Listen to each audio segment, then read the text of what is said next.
And so if I'm not regulated, if I'm not doing that process on the inside, this is what I do on the outside. Nuh-uh. Are you kidding me? You just had a turn. I'm the worst mom. Me, the one who's cleaning up the mouse from the cat and listening to Minecraft and regulating the turns for the things. Like, are you kidding me? I'm not mom. I'm the worst mom, right? Which is not the same as emotional safety.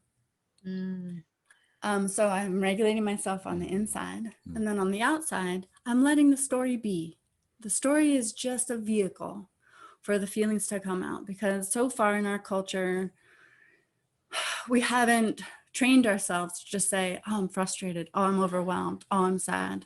We almost always need a story vehicle. This is the worst day ever. I never get a turn. They get all the turns. You're such a bad mom. And like everything goes wrong for me, right? That's a story. Like you were in my house last week. Yeah. Yeah. That's one of my skill sets.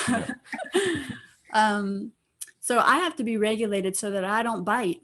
I'm not nabbed by that story. The story is just there to give the person, in this case a kid, access to the feelings.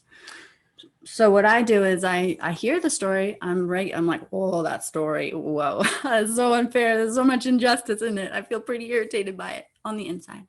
On the outside, I'm like, wow, yeah, okay. I'm not agreeing with the story, but I am totally in alignment with the feelings underneath. So I'm saying, oh gosh, yeah, okay. You sound pretty mad. It almost sounds like almost hopeless. Like you're saying nothing works out for you and everything's going, is that hopeless? Or is that, no, it's lonely. Nobody cares about me, right? They help you out. As soon as you start pulling for the feelings, they help you out, or they correct you. No, I'm not mad.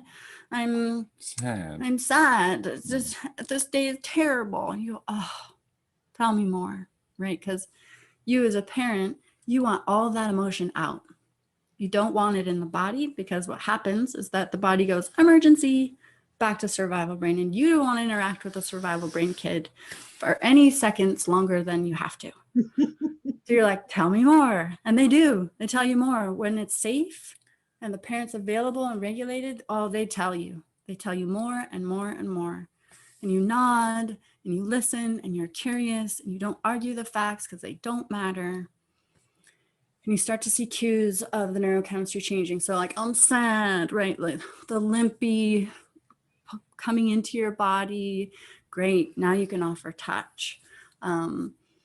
You allow time to pass. You maybe even look at the clock so that you're telling yourself time actually needs to pass.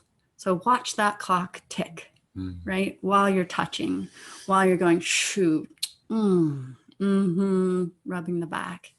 And then eventually, it's so amazing. It feels like magic. Yeah. Neurochemistry is so incredible, because almost like clockwork, the kid talks about something off topic. What are we having for dinner? You're like, okay.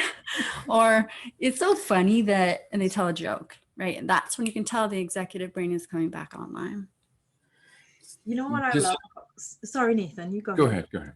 No. I was just going to piggyback off Natalie really quick to reiterate that you're doing notice, name, touch for yourself so that you're staying regulated and available for what the child is sharing with you.